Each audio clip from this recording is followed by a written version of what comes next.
Muy buenas noches. Bueno, vamos a iniciar la enseñanza de homilética. Al parecer ninguno se ha conectado, pero pues vamos a darle así. Posteriormente enviaré la grabación para que le puedan dar un repaso y ver lo que en esta noche les estoy compartiendo. Bueno, pues inicio. Estábamos viendo acerca de lo que es el título de la proposición. Espero que haya quedado claro que el título es llamativo. La característica del título es que sea llamativo, sugestivo. Y la proposición, pues, es el sermón en embrión, el resumen del sermón, el resumen del sermón. Todo lo que yo voy a predicar, en pocas palabras, lo puedo decir en la proposición. Bueno, tenemos allí en el libro del sermón eficaz.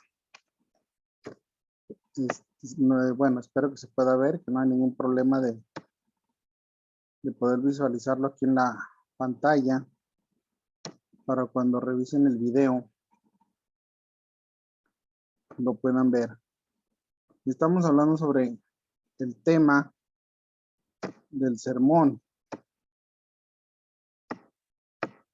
El tema. Una parte importante es saber qué voy a predicar. Y para ello, como ya estuvimos viendo, las necesidades de la iglesia me van a indicar qué debo de predicar. En este punto estamos viendo las cualidades de un buen tema. Y la primera que menciona es que debe ser vital. Es decir, que esté basado en las grandes verdades de la fe cristiana. No podemos andar con cosas secundarias. Como menciona aquí el autor, Brooks caracterizó esto como las chucherías de la teología. O sea, no vamos a andar con cosas secundarias, tenemos que ir con lo vital, que es la palabra de Dios. Si el tema tiene que predicarse, ha de estar basado en la palabra de Dios, porque eso es lo vital, lo importante. Y no sacar cosas secundarias como más adelante, si lo alcanzo a ver aquí, sino en la próxima clase. Que hoy en día sacan sermones ya muy secundarios. Lo segundo de un buen tema es que sea pertinente.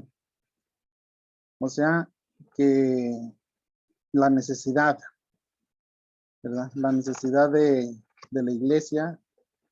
Vamos a hablar de un tema relevante. Por ejemplo, si hubiéramos querido hablar del virus contagioso hace 10 años, pues no era pertinente porque no existía ese virus. No sabíamos de todo esto que iba a pasar. Pero ahora sería pertinente hablar de eso. Hoy sí, porque lo estamos viviendo. Entonces, según lo que se esté tratando, claro está que si hay un acto funerario donde haya una persona fallecida, pues es obvio que va a haber un mensaje de consolación. No voy a ir a regañar a la gente, tiene que haber un tema de consolación, un tema de esperanza. Y claro, pues también un tema de salvación puede ser aplicado allí en un día funesto como lo es que una persona haya fallecido. A ver, creo que aquí me está dando un poquito problema de la pantalla. No se ha borrado por completo, pero espero que lo puedan ver. Una tercera cualidad de un buen tema es que debe caracterizar los temas del púlpito cristiano. Una legítima relación con las escrituras. Que sea realmente de la palabra de Dios. Dice que el tema puede ser encontrado directamente en el texto. El tema puede ser inferido del texto por procedimientos lógicos o puede ser sugerido por el texto. O sea que el tema lo podemos encontrar directamente del texto. Vamos a ver estas tres formas de encontrar el texto. Dice, de las tres maneras legítimas en que los temas del púlpito pueden ser derivados de las escrituras, esta es indiscutiblemente la mejor. Lo es porque el tema corresponde con la mayor exactitud a la posible verdad histórica del texto. Y lo podemos ver en el siguiente ejemplo. Claro que para esto usted debe de conocer hermenéuticamente el método gramático histórico literario, ¿verdad? O gramático histórico, porque entonces usted puede ya con más seguridad decir lo que dice el texto. No podemos emplear el método alegórico porque ahí sí nos desviamos de lo que dice el texto. Para ceñirnos a lo que dice la palabra de Dios, el método gramático histórico es el mejor. Y claro, queremos profundizar, entonces entraremos al método exegético. Bueno, aquí está un texto y un tema. Vean lo que presenta el autor. El tema es la ley de la cosecha espiritual y lo toma de Gálatas 6, versículos 7 y 8. No os engañéis, Dios no puede ser burlado, que todo lo que el hombre sembrare, eso también segará. Porque el que siembra para su carne, de la carne segará corrupción, mas el que siembra para el espíritu, del espíritu segará vida eterna. Está hablando de la siembra y la cosecha. Bien podríamos hablar de la siembra y la cosecha, o como el autor aquí lo presenta, la ley de la cosecha espiritual. Este sería el título, ¿sí? El título. Bueno, de aquí presenta otros ejemplos más, como la soledad de Jesús, ¿verdad? Allí está tomado de Juan capítulo 16, versículo 31 y 32. Las palabras claves de donde procedemos a sacar el tema por las palabras que dice Jesús, mas no estoy solo, porque el Padre está conmigo. Entonces, debemos de entender que el texto, debemos de encontrar por ahí unas palabras clave, que son las que nos van a decir qué tema puedo sacar. En la anterior nos habla de sembrar, ¿sí? Nos habla de sembrar. Entonces, esa nos da la idea de siembra y cosecha. Bueno, luego viene la que se utiliza, yo creo que mayormente en todo el mundo, en todas las iglesias. Juan 8:32, y conoceréis la verdad y la verdad os hará libres. Os libertará. La libertad por medio de la verdad. ¿Verdad? Este se utiliza demasiado y creo que pues están muy, las dos palabras que resaltan son verdad y libertad. Luego ahí viene otra, el que quiera hacer su voluntad, conocerá si la doctrina viene de Dios o si hablo de mí mismo. Aquí no está tan fácil, porque dice aquí, el que quiera hacer su voluntad. Dice, como si fuera una especie de probador. Dice, conocerá si la doctrina viene de Dios o si yo hablo de mí mismo. ¿Sí? El que quisiera hacer su voluntad. Vean cómo lo está el Señor presentando, o aquí el evangelista Juan nos está hablando de que el que quiera hacer su voluntad conocerá si la doctrina viene de Dios o de mí mismo. Y para el autor le pone como tema la obediencia, órgano del conocimiento espiritual. Híjole, aquí no estaría de acuerdo con el autor. O sea, me hace muy rebuscado ese tema. Se me dice que le puso de más. Le puso muchas palabras clave al tema. Por ejemplo, obediencia, órgano, conocimiento espiritual. Si conocimiento espiritual lo podemos ver como uno solo o como dos, se me hace demasiado. Dice, conocerá de la doctrina si viene de Dios o si yo hablo de mí mismo. Notamos aquí en este texto que habla de doctrina. ¿Sí? Fíjense bien, doctrina. Y luego habla de que si yo hablo de mí mismo. Son dos palabras que nos están diciendo lo que podemos sacar de tema. Conocerá la doctrina si viene de Dios o no. En pocas palabras, ¿viene o no de Dios la doctrina que Jesús hablaba? Está diciendo, lo que yo enseño, ¿Viene de Dios o no? Vean que no se parece nada al tema aquí del autor, se le fue muy feo. Aquí nada más el tema puede ser la condición para saber si es doctrina de Dios o no. La condición. O simplemente la doctrina de Jesús. ¿Es de Dios o no? Que podría ser el título. Pero bueno, se los dejo ahí para que lo reflexionen. Y qué bueno, me lo iba a pasar, pero qué bueno que lo toqué para que les pueda ayudar. Luego aquí tenemos otro, porque el dolor que es según Dios obra arrepentimiento saludable. De que no hay de qué arrepentirse, más el dolor del siglo obra muerte. Bueno, no sé qué versión será esta. Se me hace un poco diferente a la acostumbrada. El doble poder del pesar. Pues está el título llamativo, pero no se me hace muy bien, porque aquí habla del dolor que según Dios, para arrepentimiento saludable. Dice, y el dolor del siglo que obra muerte. En nuestra versión diría distinto. Déjenme lo busco, 2 Corintios 7:10. Se me hace una versión un poquito más extraña.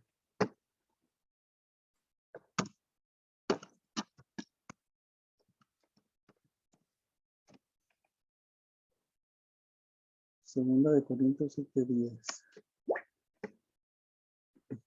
Dice, porque la tristeza que según Dios produce arrepentimiento para salvación, de que no hay que arrepentirse. Pero la tristeza del mundo produce muerte. Ya está mejor nuestra versión. Aquí sería bueno un mensaje de contraste. ¿Sí? Un mensaje de contraste. ¿Cómo es un mensaje de contraste? Ah, bueno, que yo puedo predicar de dos cosas opuestas o paralelas. En este caso, yo hablaría de la tristeza según Dios y la tristeza que obra para muerte. ¿Sí? O el dolor según Dios o el dolor que produce muerte. No el doble poder del pesar. Bueno, también podría ser, pero creo que nos puede confundir un poco. Bueno, espero que haya sido claro. Este es sacar el tema del texto. Luego aquí nos dice que el tema puede ser inferido por procedimientos lógicos. De esta manera es por medio de la inferencia lógica. Inferencia es que algo está hablando el texto de lo que yo creo que es. Hay veces que no lo dice claro, pero está inferido. Por ejemplo, nos dice aquí,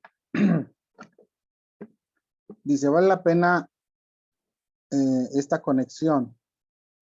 Bueno, perdón, aquí arribita. El tema puede ser inferido del texto por deducción, por inducción o por analogía. Inducción y deducción es casi lo mismo, nada más que va de lo general a lo particular y el otro va de lo particular a lo general, la inducción. Y la analogía, pues es una comparación. Vean, las inferencias mediatas, se dividen en dos clases. El silogismo en sentido estricto y la inducción. Bueno, aquí me tengo que meter en un problema, pero lo miraremos en clase si es que vuelven a estar. Como que ya no les dan ganas. El silogismo se compone de una premisa mayor, una premisa menor y luego ya la conclusión. La usaban mucho los filósofos. Era un razonamiento deductivo. Bueno, que ahorita no lo voy a tocar, me gustaría verlo en calma con ustedes. Aunque realmente el silogismo en la Biblia no lo utiliza uno mucho. Se utiliza más bien en la filosofía. Realmente no lo usamos. Usamos más bien la deducción o la inducción. Aquí nos dice que la inducción es una conclusión de lo singular o lo particular. ¿Sí? Una tercera especie, la de la conclusión por analogía. Pasa de lo singular o particular a lo singular o particular afín. Debe distinguirse de las dos anteriores, aunque sea reducir a una combinación de ambos. Bueno, analogía es comparación. Aquí el autor como que la revolja un poquito más. Y no se apuren tanto por si esto no lo comprenden más, que es un poquito más engorroso, ¿sí? El silogismo o deductivo. Yo me voy a ir de lo general a lo particular. Pero ahorita vamos a ver si viene aquí un ejemplo para poderlo ejemplificar. Pero como les digo, me gustaría tratarlo en clase para que todos se expongan, digan, hablen y lo entendamos. Estos son procedimientos lógicos y uno puede encontrarlo por deducción. Si yo hablo de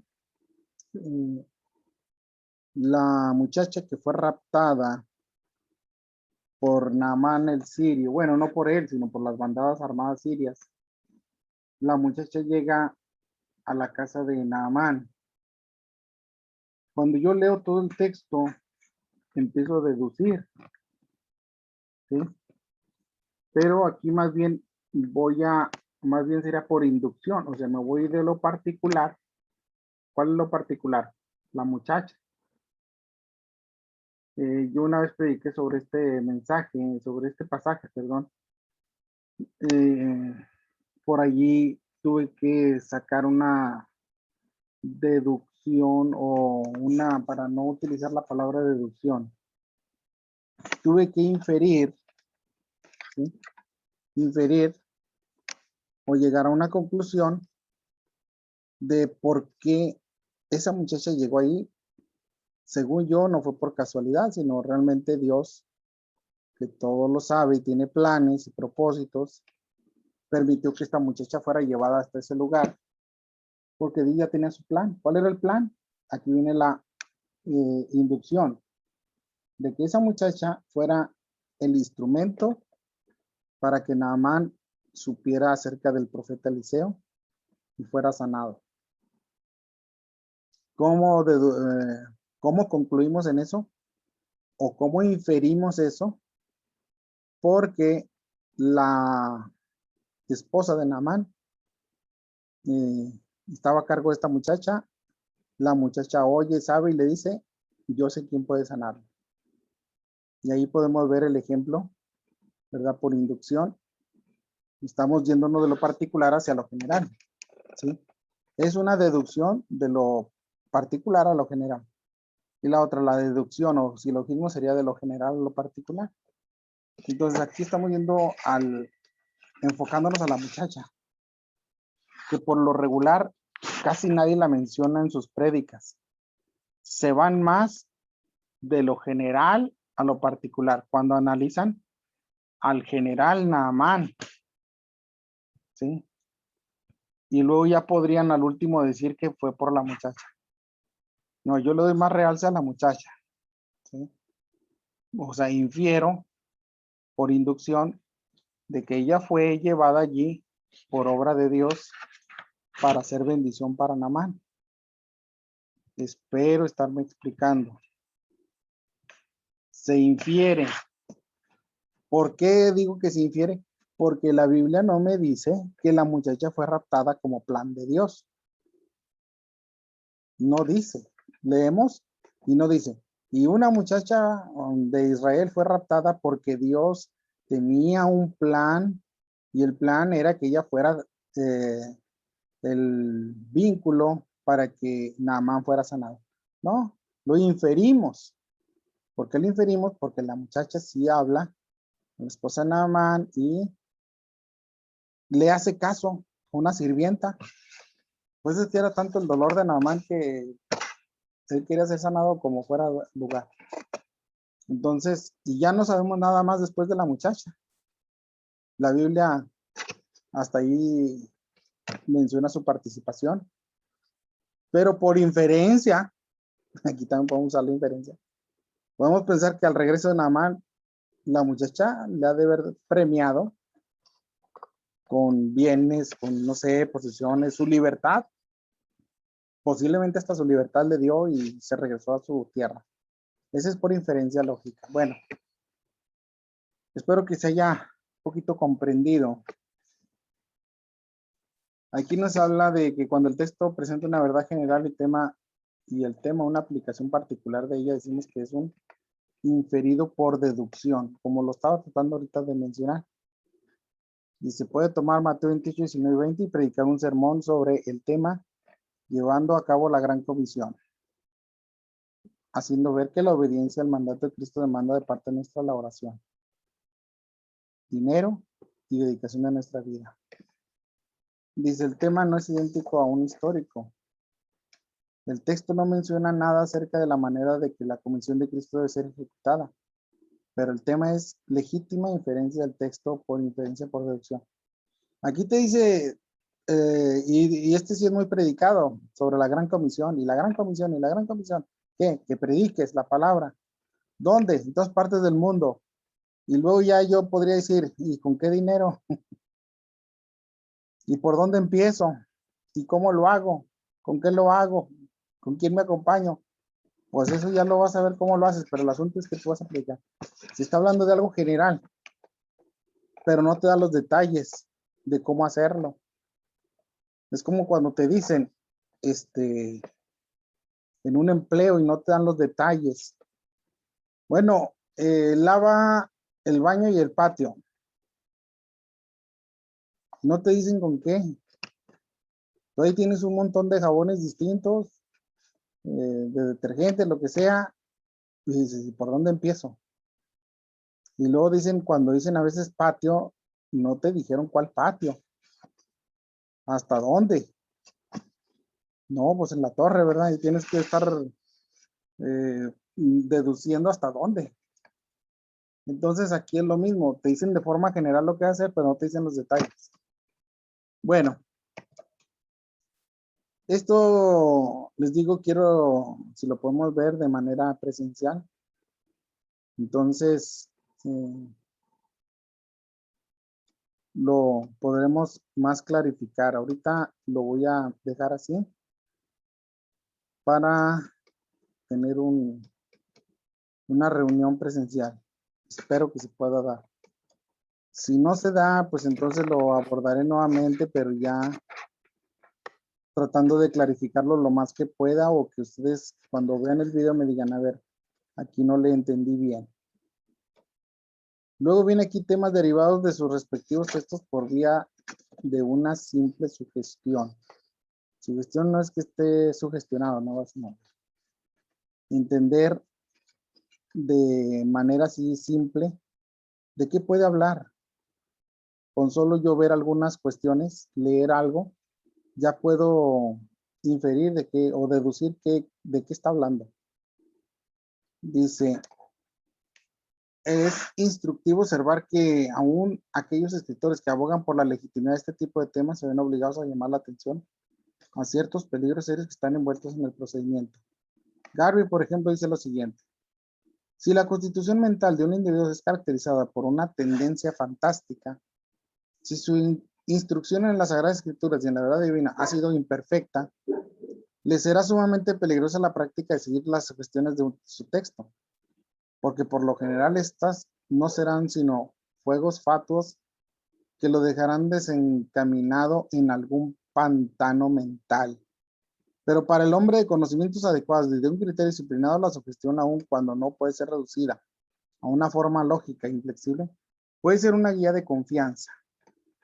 O sea, la preparación es vital, porque si no sacamos cosas marcianas, y vaya que se han sacado cosas marcianas, algunos predicadores que, vamos a ver si ahorita me acuerdo de algunas de esas que sacan, que uno dice, Dios mío, pues, ¿en qué estaban pensando?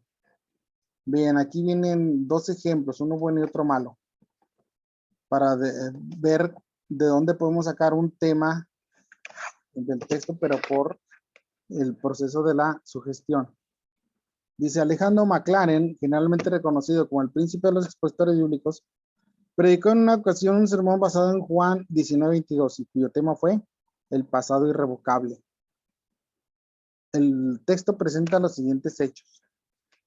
Pilato había escrito el título que tenía que ser colgado en la cruz de Cristo. Los judíos objetaron a su redacción diciéndole no escriba rey de los judíos, sino que él dijo, yo rey soy de los judíos. Respondió el gobernador romano, lo que he escrito, he escrito. El significado verdadero del texto, como lo expresa McLaren mismo en la introducción de su mensaje, es que Pilato, habiendo prostituido su oficio en la condenación de Jesús, vengó su debilidad con una terquedad inoportuna. Había escrito su mofa y todos los judíos del mundo entero no le harían cambiar. En este incidente el predicador ve una sugestión, lo tomó, dice McLaren, como expresando en una forma gráfica sin referencia a la intención de Pilato, el pensamiento de un pasado irrevocable. Notemos las palabras sin referencia a la intención de Pilato. El predicador está diciendo que el tema lo ha derivado simplemente por su gestión. No pretende que el significado de su texto sea idéntico a la idea de su tema, ni que ha inferido su tema del texto. Simplemente sugirió el tema. Para dar la idea de los peligros de este método de derivación y de los abusos a que puede dar lugar, consigno un ejemplo más. Hasta fines del siglo pasado, cierto pastor evangélico neoyorquino predicó un sermón en contra del tráfico de licores. Tomó el texto las palabras de Jacob. La ropa de mi hijo es, alguna mala bestia le devoró. Su tema fue un monstruo sangriento. Caray, ¿verdad? Vean cómo se puede apartar. A este tipo de cosas a la que me refiero, sacan cosas marcianas. Y he visto por ahí en el Facebook, pero no me puedo acordar ahorita de algunos que sacaron. Que dije, ¿por qué dicen esas cosas? ¿De dónde sacan eso? Les gusta mucho alegorizar. Ese es uno de los problemas. Por eso salen temas medios. Y bueno, ya no hay ni el calificativo para dárselos. Dice, el mensaje en lo que se refiere a su propósito, la claridad de su pensamiento y el rigor de su lenguaje es muy bueno. Pero la conexión entre el tema, entre el texto y el tema es demasiado remota. La verdad es que no hay nada en el discurso que haga necesario siquiera que tenga un texto bíblico. Sea cual fuere y menos que tenga el texto que tiene. El predicador debería haber hecho una de dos cosas, o hablar sin texto alguno, presentando un discurso moral, una simple conferencia sobre el asunto ya mencionado, o si quisiera que su discurso fuese en realidad un sermón, escoger algunos de entre los muchos textos bíblicos que hablan con claridad y acierto sobre los asuntos de las bebidas embriagantes y derivar de su tema ese texto de acuerdo con cualesquiera las formas que ya se discutió. Imagínense, o sea, hablar de la bebida embriagante, como decir, cuando Jesús tomó vino y nosotros darle un título, el vino santo de Dios. Si lo tomamos como verbo, el vino, tiempo pasado, ¿verdad? Pero si lo tomamos como sustantivo, el vino, bendito de Dios. Hasta puede sonar un juego de palabras.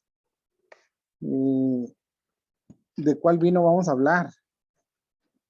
Y luego algunos, bueno, en su tiempo los de vino no hablaban mucho del cantinero de Dios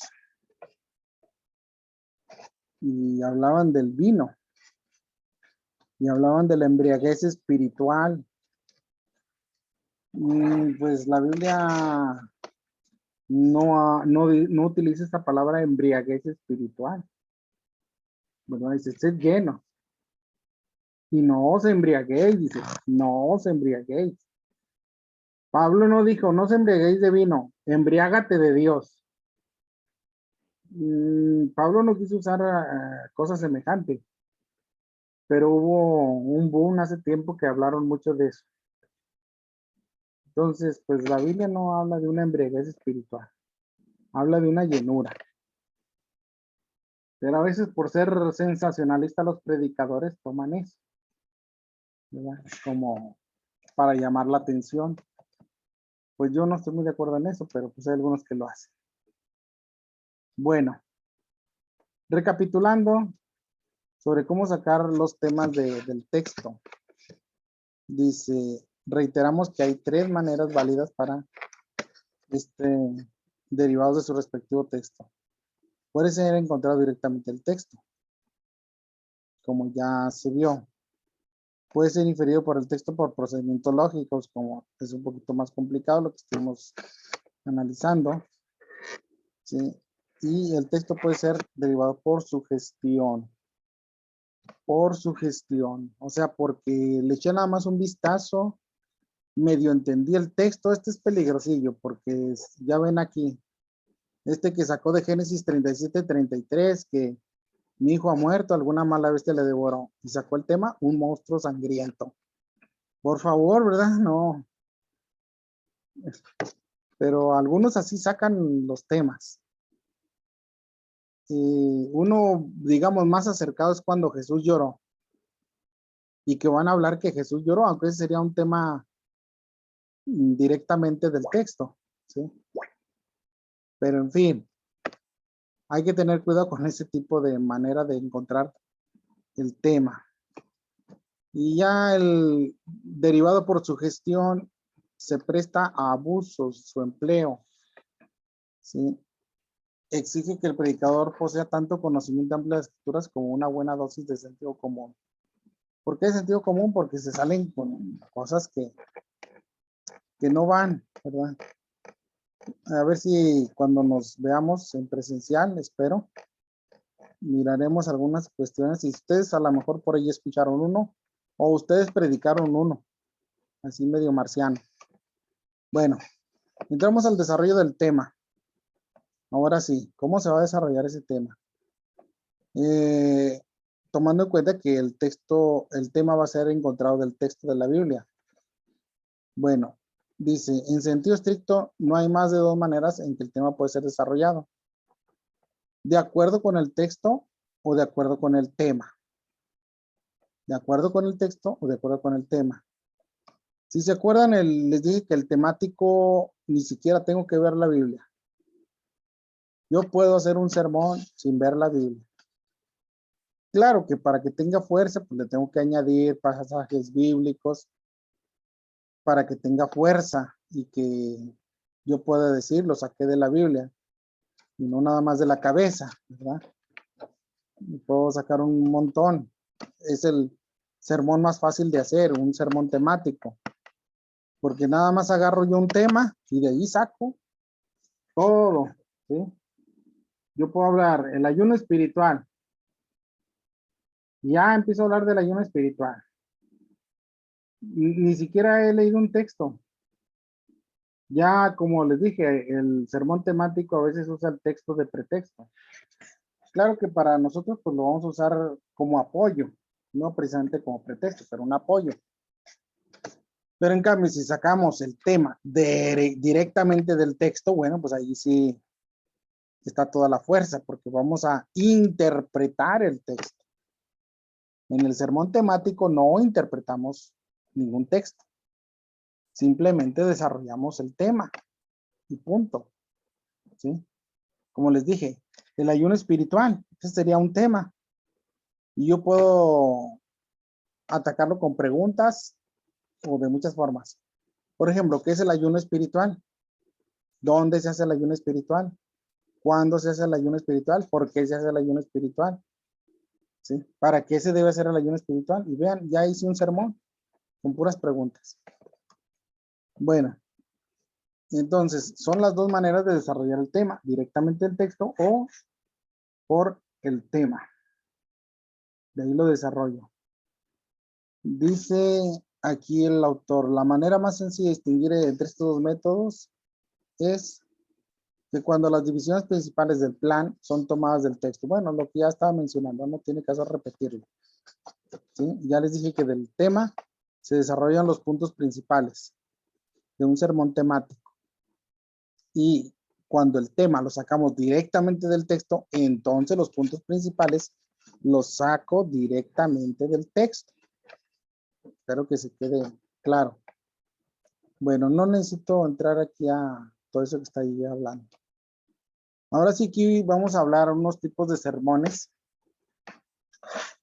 para distinguir los tipos de sermones que hay cuando se encuentran directamente del texto, al cual se le llama desarrollo textual. El desarrollo textual analítico. Este es un tipo de sermón. Desarrollo textual analítico. Dice que se caracteriza. El tema del sermón es idéntico a la idea central del texto. Segundo, las distintas partes del texto son empleadas en el sermón de la misma manera y en el mismo orden en que se encuentra el texto. O sea, las divisiones principales son tomadas directamente del texto y en la forma en que van apareciendo allí cada línea del versículo o del capítulo que estamos analizando. Vamos a ver este ejemplo. Mateo 22-29 nos habla de la causa del error religioso, así lo puso como tema. Y recordamos el pasaje, cuando Jesús le dice, erráis ignorando las escrituras y el poder de Dios. ¿Sí?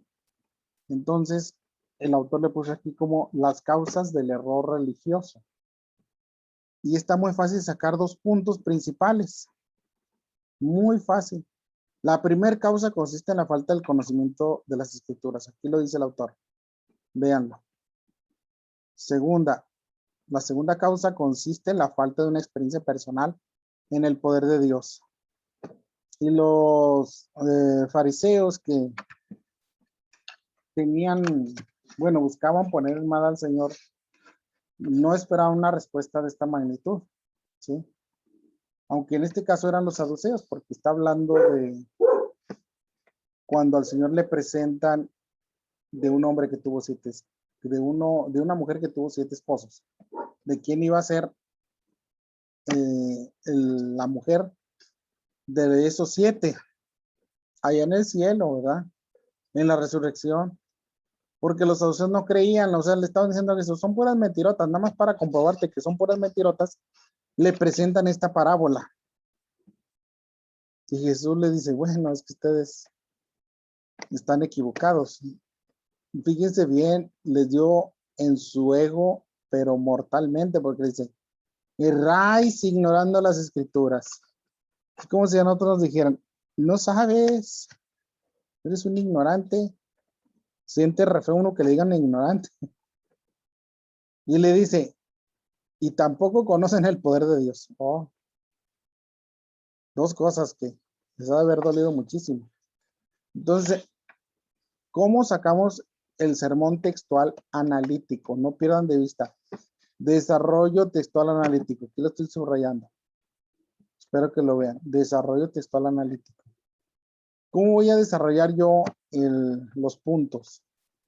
Bueno, del texto, si ustedes se fijan, así lo presenta tal y como está aquí.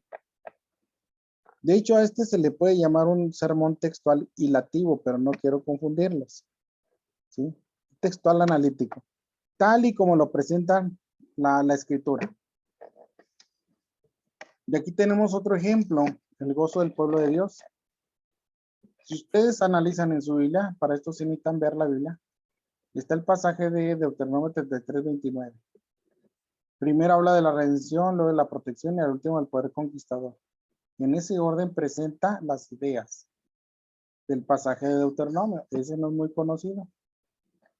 Pero en ese orden, primero la redención, luego la protección, lo último el poder conquistador. Cuando vean el pasaje lo van a reconocer que lo está presentando así, en ese orden secuencial o lógico.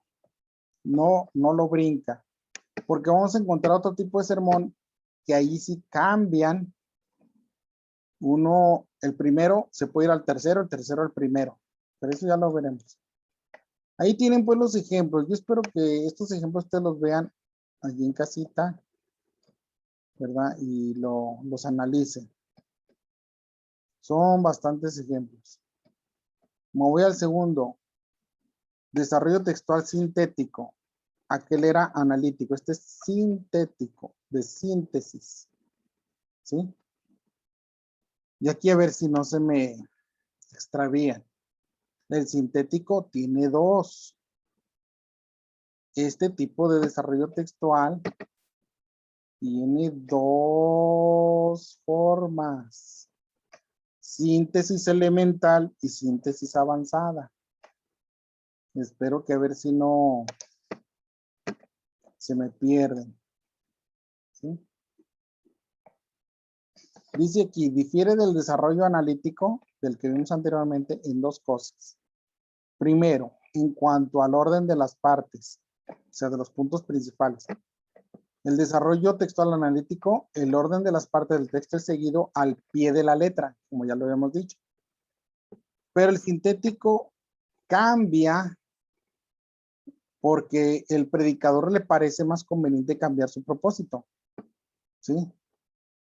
Cambia el orden. Alguien dice, no, a mí no me gustó que dijera primero erráis ignorando las escrituras. Primero le voy a decir que primero se equivocaron en el poder de Dios y al último termino con que se equivocaron en las escrituras. Este tipo de sermón así es. Le da la licencia, la facultad de cambiarlo como quiera. Y la segunda diferencia es que tiene que ver con el tema. El analítico, que vimos primero, es siempre idéntico a la idea central del texto. En cambio, el sintético puede o no serlo. ¿Sí? Puede o no serlo. Puede cambiar un poco. Ahorita vienen más ejemplos para este tipo de sermones. Una de las partes del texto puede ser elevada a la categoría de tema. Es decir, uno de los puntos principales, yo digo, no, este mejor me gusta para que sea el tema, y el que yo tenía tema, mejor ponerlo como punto principal. Por ejemplo, en el que vimos de errar ignorando las escrituras. Yo puedo poner como tema precisamente, erráis ignorando las escrituras, tema. O la ignorancia de las escrituras. Y luego ya punto número 1 pondría que se ignora o no se tiene experiencia en el poder de Dios. Y dice, el segundo sería el error religioso. Vean, ya hice un cambio ahí yo. Bueno, ese es el de síntesis elemental. Síntesis, perdón, esa solamente es la diferencia entre el analítico y el sintético. Solamente estoy dando la diferencia.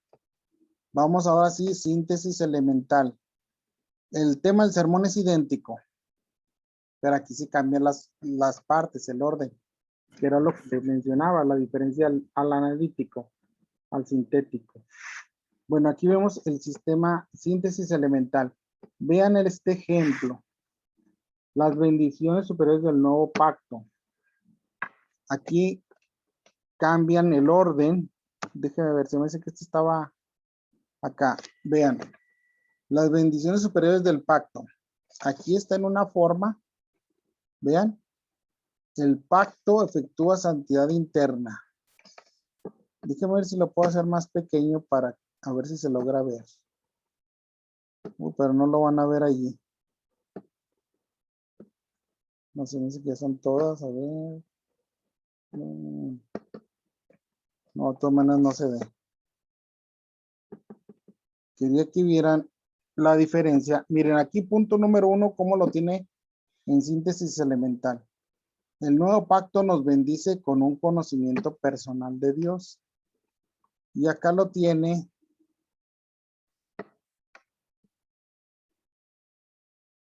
A ver. Ya no lo veo.